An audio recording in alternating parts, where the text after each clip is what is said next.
Hey Travis, how you doing? Well, I can't complain, man. I'm Good. just moving along, and uh, I had a very relaxing weekend, and heading up to Atlanta tomorrow, and just living the dream. That's what I'm Uh, doing. What are you Well, doing? good. Well, I had a skunk under my place this morning at 6 in the morning. Woke me up. That was Hey, that was a thrill. But oh he, wow. he left, and the world is good again. We have a puppy. We have a brand new puppy, and he looks just like Pepe Le Pew. Does he smell like Pepe Le Pew? No, he doesn't. But I mean, my wife has named him Cole because he looks like a piece of coal. But I call him Pepe sometimes. Well, good. Well, Cute, Travis, we're cute little continuing. miniature schnauzer. Oh, cool. Yeah, we just got a new puppy too. It's a Jindo, so it's like Ooh, 50 pounds, and it's only about a year and a half old. It's going to get gigantic. So, those are the best kind. yeah, yeah. And for I'm like not a 2 years, he's not going to know that he's a puppy. I hope. Sorry, Yeah, he's not going to realize how big he is. He's going to think he's still just a little puppy, but he's going to be huge, and you're not going to be able to handle him. But he's going to think he's just a little tiny puppy. He's not going to know how big he is. that's right. That's just fun to see. I love them. I love them. So we're continuing our series on prayer. Yes. And one of the things that motivated me to do this, Travis, was that verse in First Thessalonians, I think chapter 5, that says, pray Mm. without ceasing. Yes. And that always seemed like a pie in the sky verse to me. Like, how do you really do that? Right. Yeah. And so this PowerPoint that I've put together, which I think we actually have this morning or today, is partly motivated because I wanted to try to figure out how to do that. What does that mean? Is that actually something that you can do during the day? And putting this PowerPoint together has actually improved my prayer life. And so it's interesting. Sometimes the best way for me to learn something is to teach it. Sounds backwards, but it really works for me. And I got to say that working on this material has really made a huge difference to me. I think we talked last week about me praying for a fairly large list of people every day. It's a discipline I have, whether I feel like it or not. And the Lord has really blessed that and honored it. And sometimes it's difficult. Some people are difficult to pray for, which I find really interesting. But, he's honoring it and I enjoy it. And there's already been fruit from it. And it's really a great thing. And these other points that I'm making in the PowerPoint are ways that we can talk to God, ways to think about how we can talk to God that has really helped me. And the first one we talked about was be honest. There's a lot of verses in the Bible where people are angry with God, sarcastic with God, on their face broken with God, and God hears them. That He sees it as a real prayer, a prayer that He honors. And I think that's the first thing that I want to say is, what if you just don't pray well? Well, you can say, Lord, I don't pray very well. I need your help. Right. Or what if you don't even care that you don't pray well? Well, you can say, Lord, I don't really care about this. Help me to care about this. Right. There's no thought that you can have that's too raw or too even sinful that you can't share with God. You start somewhere. I'm apathetic about praying. I know that. Lord, I'm apathetic about praying. One of the things we're going to talk about later is that there's no thought that you can have during the day that can't be turned into a prayer. Right. So we're going to continue with some of the verses that I set up for Be Honest. Do you have anything you want to insert here?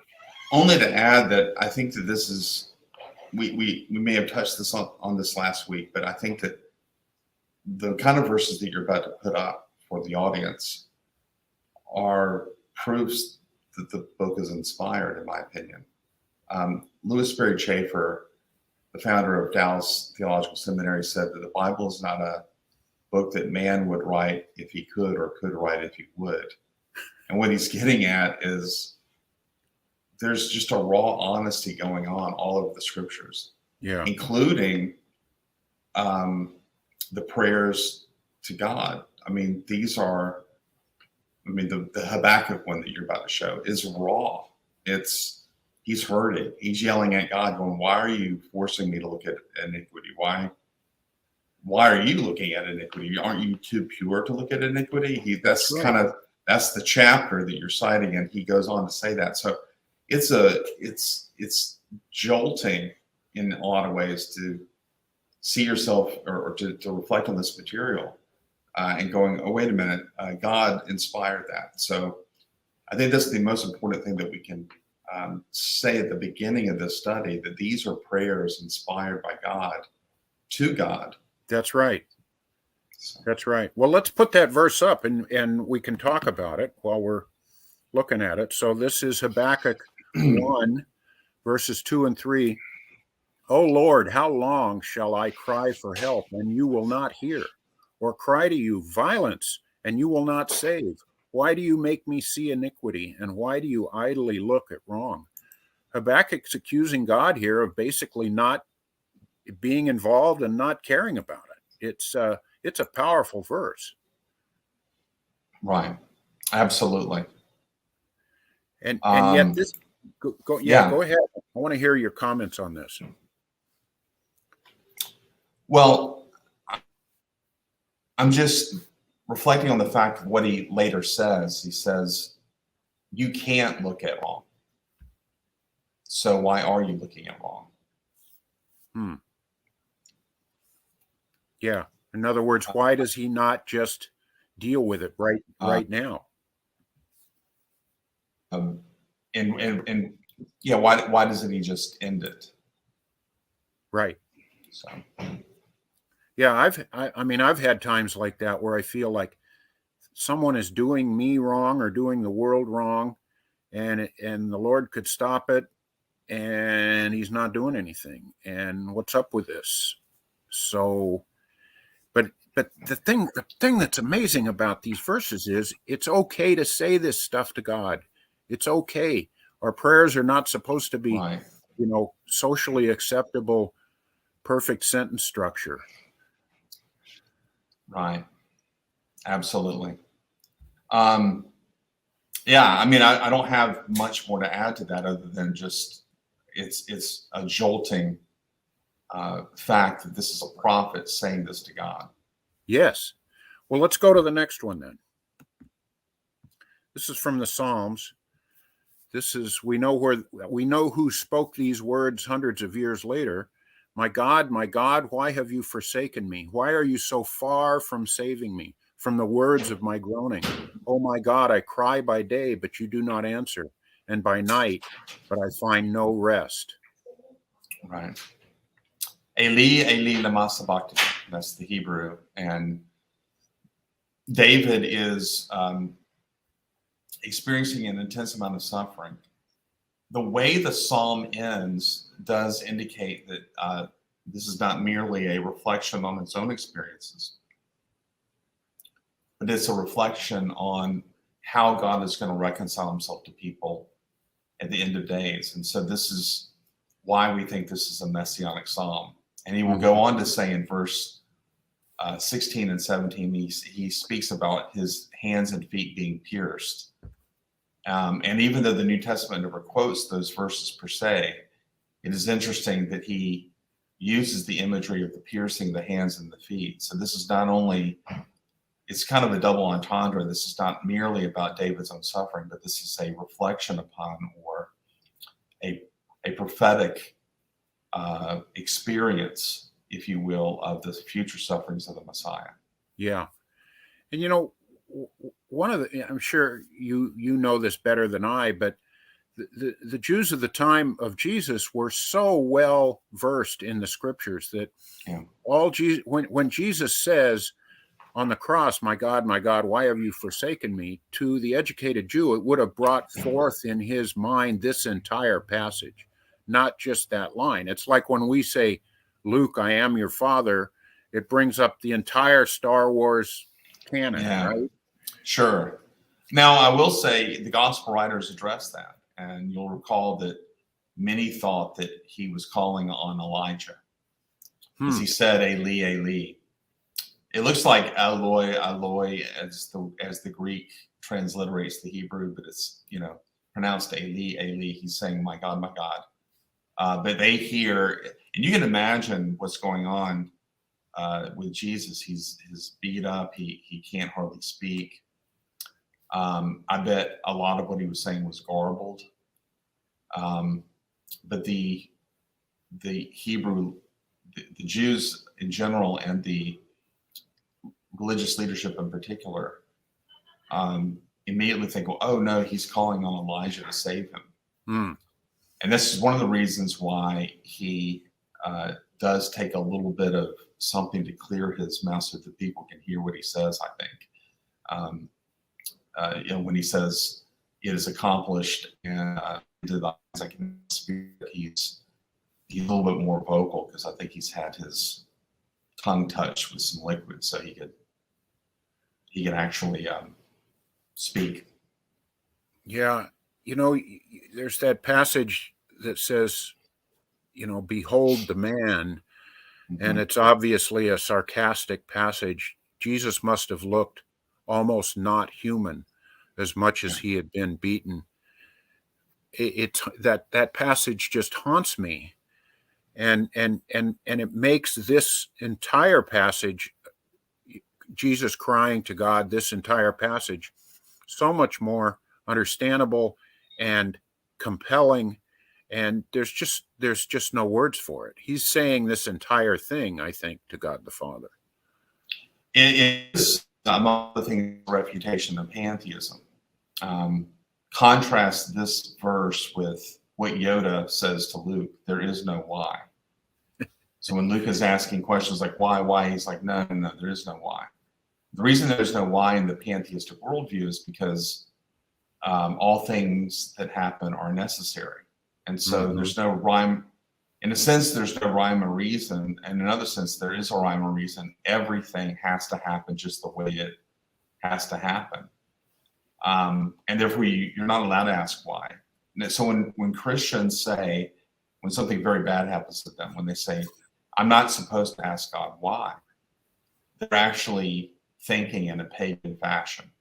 The Bible encourages us to ask why. So pantheism eliminates free will, really, is what you're saying. Absolutely. Oh, absolutely. Free will, everything that is contingent is an illusion.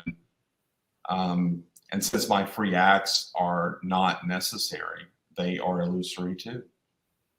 Both pantheism and atheism destroy free will. Yeah. You can't have free will in either an atheistic or a pantheistic universe. And some branches of extreme Calvinism in Christianity do the same thing. Oh, absolutely. Yeah. Absolutely. Well, let's go to the next verse. This is from Job 10. Listen to these words. This is a prayer. I loathe my life. I will give free utterance to my complaint.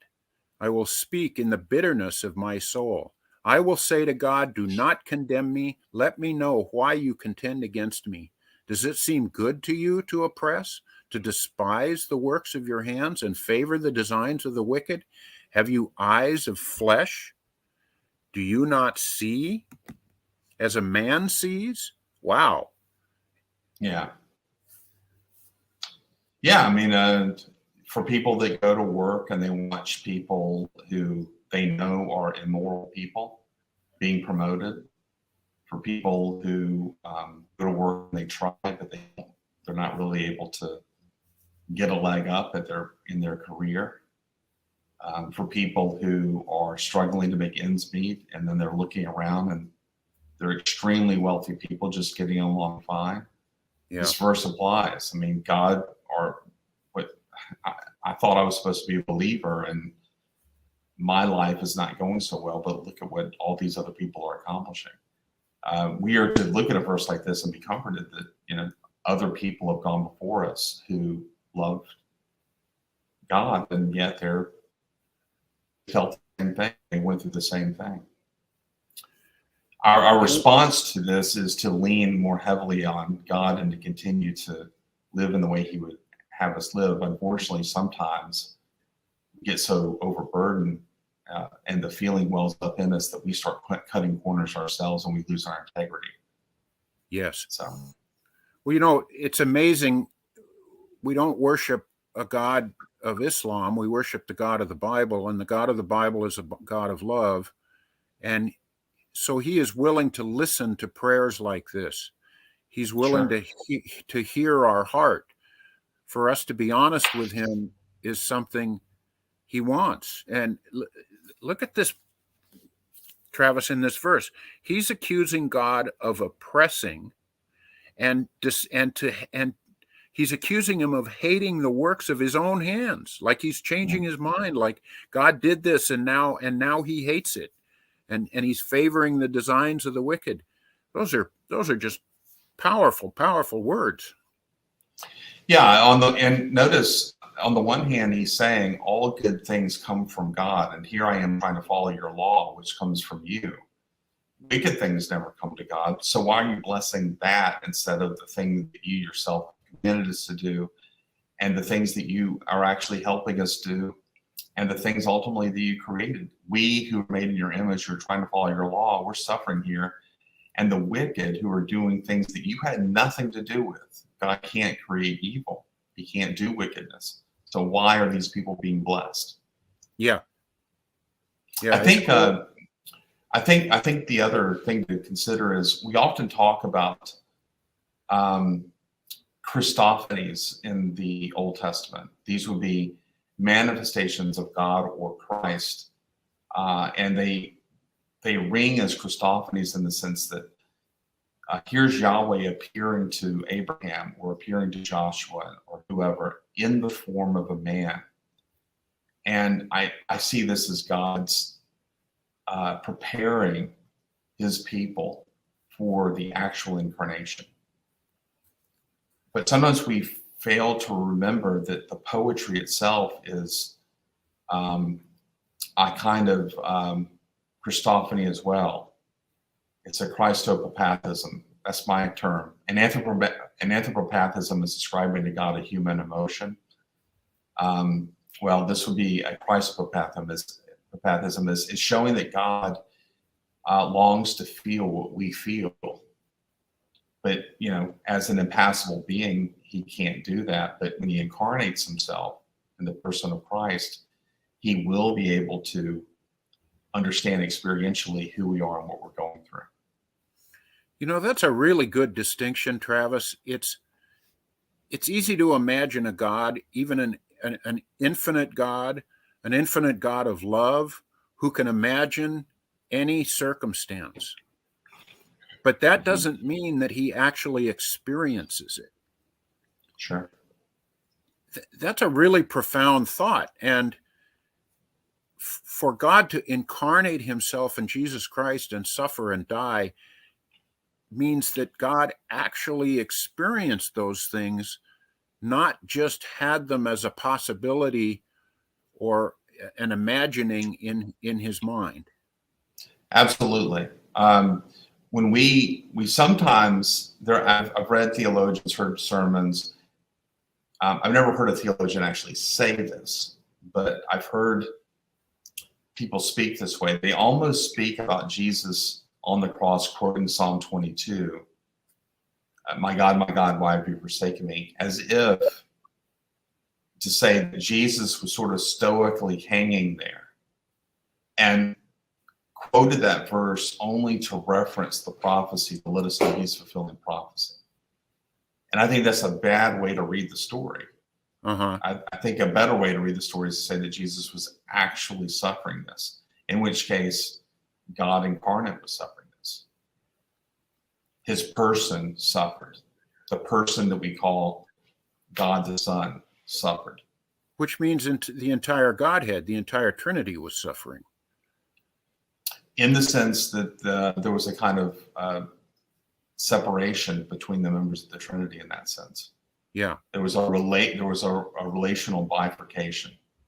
The Father did not suffer the passion, but the Father did look away from his Son, if you will, as he bore the sins of the world. These are metaphorical expressions, of course, Yeah. but they are capturing a real truth. There's something about the passion of Christ that did something to the Trinity. Exactly what Wow. that did is something we can explore forever, right? It's an amazing thought. Well, we'll go to the next. This is Psalm 142. With my voice, I cry out to the Lord. With my voice, I plead for mercy to the Lord. I pour out my complaint before him. I will tell my trouble before him. If we're going through, what I get from this is if we're going through a hard time, we know that God knows all about it, but he Right. still wants us to talk to him about it. That's right. I will tell my trouble before him. Yeah. Going back to George Carlin, that famous theologian or a theologian, he said, I worship the sun. So Carlin does this bit where he says, I worship the sun. I thought about it. One night I thought about it. I right away began to worship. He goes, well, wait a minute. I had to wait till morning because you can't see the sun at night. So I began to worship the sun. He goes, but I don't pray to the sun because I wouldn't presume on our friendship. And then he goes into his whole bit about how prayer is a waste of time. And yet the Bible, of course, encourages us to take our troubles to God. This is a really good example in the Psalms where the psalmist is saying, did David write the Psalm? I can't remember. I don't remember. Yeah. But he says, I will tell my trouble before him. I will pour out my complaint before him. You were saying earlier that we need to reflect on those verses, like when Paul says, pray continuously. And a good practice, I've done this for several days in a row, then I slack off, but a good practice is to stop talking to yourself and talk to God. The same thing that you would say to yourself, just start saying to God, so that your entire day is a day of prayer, no matter what you're doing. That's right. Which is a really good practice to have.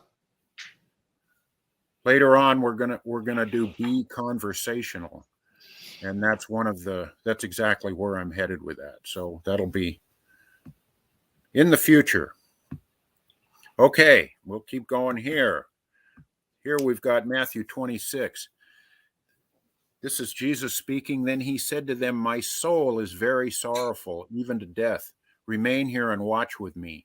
And going a little further, he fell on his face and prayed, saying, my Father, if it be possible, let this cup pass from me. Nevertheless, not as I will, but as you will. Here's the second member of the Trinity. From all eternity, he's known he's going to have to go through this. He knows what's going to happen. He knows that God the Father can't really change it. And yet he is saying, if it's possible, let this cup pass from me. So even God is pleading to God with what's really going on in his heart. If Jesus can do this, we can do this. That's right. That's right. And he's also indicating, and there's a real sense in that Jesus in his human nature doesn't want to do this. There's also a real sense in which he does. And he's doing this because the Father wants him to do this. So it's an interesting dynamic, seeing the distinctions in the wills between Christ and his divine will that he shares with his Father, but also Christ having a human will that has to come in line with his divine nature. Right. And so it's a fantastic text that just takes you into all kinds of places that this is not really about Christology, but it is about prayer, but it does tempt us into want to get into those things as well. So. Another side to what you're saying there is that God's going to do what God's going to do, and we can respond. And you and I have had many talks about this.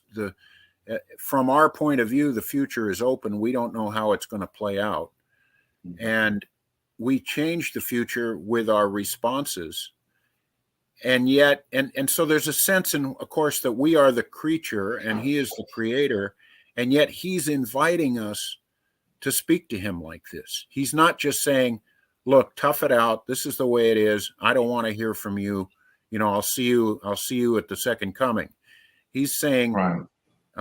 I'm inviting you to talk to me, to converse with me, to lay your heart out, to pray with tears, and it's that always strikes me. That's just so amazing that he wants to hear from us. It's almost like there's nothing we can say to him unless we reject him, that he is going to push us away. And adding to that, the text in Luke, and then there's the passage in Hebrews, I believe it's Hebrews 4. But those texts indicate that these were not just words he uttered, he groaned them. He let out a groan when he was pleading to God. This is a plea. Let this cup pass from me. I don't want to go through this. This is going to be horrible. So Hebrews tells us that he pled with God, and Luke tells us that he was sweating drops of blood during this time. He was so stressed out over this impending passion. It's easy to think that he's talking to God the Father like Mr. Spock would. Yeah. Right. Yeah. And that's just not what happened. All right, let's keep going here. Okay, now we've got another one from Psalm 139. O Lord, you have searched me and known me. You know when I sit down and when I rise up. You discern my thoughts from afar. You search out my path and my lying down and are acquainted with all my ways. Even before a word is on my tongue, behold, O Lord, you know it altogether. I love this verse. I put it in here because it just kind of sums up this category. God knows all of the stuff that we're going to do, but at the same time, like we just said, he wants us to be brutally honest with him. Right. And this is connected to a later verse 16, where David says, you knew all the days that were ordained for me as they were written in the book before one of them existed. So God himself has determined the lifespans of every single human being. You live as long as he foreordains, because he's foreordained everything that comes to pass. Open theists have a hard time with this passage because, and to remind everybody, open theists are those who don't think that God knows the future, that he knows a lot of the future, but he doesn't know every future event. And some open theists have argued, well, just because God knows David's comings and goings before they happen doesn't mean he knows everybody's. And there are two problems with that reading of the text. First, David is the king of Israel. And as the king of Israel, the average Hebrew is going to read this and say, if the Lord knows this about the king, how much more does he know this about me? Yeah. I mean, if even the king can't escape the sovereignty of God, who am I? I'm not going to be able to do that. And then second of all, Job 14 is a very good complementary verse to the Psalm. And there, Job is talking about people in general. God's knowledge of all things, or his ordaining the days of all people. So put those two verses together and you have a very powerful paradoxical moment. On the one hand, God has ordained our days. He knows everything we're going to ask before we ask it, and yet he's inviting us to pray. Wow. That is a fun thing to think about. To me, the real problem with open theism is, and we're almost done here, is that it puts God inside the timeline. Sure. And time is part of the creation. Science tells us that, and the Bible tells us that. So God's looking at everything from outside the timeline. Of course, he's going to know the future. He knows the past. He knows everything because it's right there in front of him as if it was all the present to him. That's how I see it. That's right. So, Amen. Travis, we got through be honest. Next week we're going to do be broken. So, Very good. thank you so much. I really enjoy going through this stuff with you, and God bless you going to Atlanta. And I will talk to you next week. Well, thank you. This has been a great series. Thank you.